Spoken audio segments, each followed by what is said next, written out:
हरियाणा में चुनाव से पहले ही चंद्रशेखर आजाद ने चुनावी राज्य का तापमान बढ़ा दिया है और बीजेपी कांग्रेस के लिए मुसीबत का पहाड़ खड़ा कर दिया है। जी हां, चंद्रशेखर आजाद ने भाजपा के दुश्मन से दोस्ती कर ली है और अब भाजपा की ही गढ़ में नगीना सांसद भाजपा के पुराने राजनीतिक साथी के साथ मिल बीजेपी को ही ललकारते हुए नजर आएंगे। अब भाजपा के किस दुश्मन का साथ नगीना सांसद को मिल गया, आपको आगे इस रिपोर्ट में बताएंगे।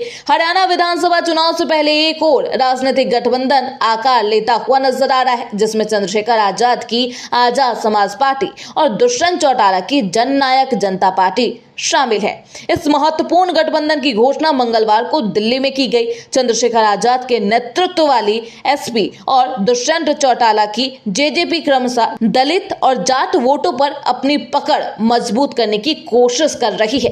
दलित के दो बड़े चेहरे एक साथ चुनावी राज्य में हुंकार भरते नजर आएंगे। हरियाणा में दुष्यंत चौटाला की अगुवाई वाली जननायक जनता पार्टी, चंद्रशेखर आजाद की पार्टी आजाद समाज पार्टी ने गठबंधन करके जाट और दलित समीकरण को साधने की भरपूर कोशिश की है। दोनों पार्टियों के बीच सीट बंटवारे के लिए 70-20 का फॉर्मूला अपनाया गया है। जी हां, अब यह 70 और 20 वाला फॉर्मूला बीजेपी के लिए सिरदर्द बन चुका है। राज्य की 90 विधानसभा सीटों में जेजेपी 70 पर और आजाद समाज पार्टी 20 पर चुनाव लड़ेगी। लोकसभा चुनाव से पहले तक जेजेपी का बीजेपी के साथ गठबंधन था और सरकार में हिस्सेदारी थी। पार्टी के मुखिया दुष्यंत चौटाला राज्य के डिप्टी सीएम भी थे।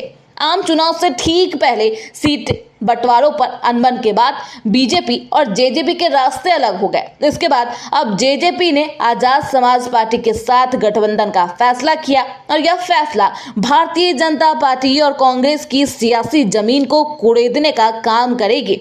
इस गठबंधन का मुख्य उद्देश्य आपको बता देते हैं। दरअसल हरियाणा के राजनीतिक परिदृश्य में एक नया आयाम जोड़ने और दलित जाट वोटरों को अपने पक्ष में करने का है। यह गठबंधन बहुत मायने रखता है क्योंकि इससे पहले ही इंडियन नेशनल लोक दल और बहुजन समाज पार्टी के बीच भी गठबंधन हो चुका है। हरियाणा में दलित और जाट समुदाय के वोट अनिवार्य रूप से बेहद अहम माने जाते हैं और यही कारण है कि विभिन्न पार्टियां इन समुदाय के वोट बैंक को लेकर बेहद सतर्क है। आजाद समाज पार्टी द्वारा अपने घोषणा पत्र में दलित हितों को प्राथमिकता देने की बात की जा रही है, जो दलित वोटरों के लिए आकर्षण का केंद्र है। हरियाणा में विधानसभा चुनाव 1 अक्टूबर को होने वाले हैं और इससे पहले पार्टियों के बीच गठबंधन की ये खबरें राजनीतिक सरगर्मियां बढ़ा रही है। आगामी चुनाव में यह देखना बेहद दिलचस्प होगा कि इन गठबंधन का कितना असर पड़ता है और किस पार्टी को सबसे ज्यादा फायदा मिलता है। Bureau report, Hindustan 9 news.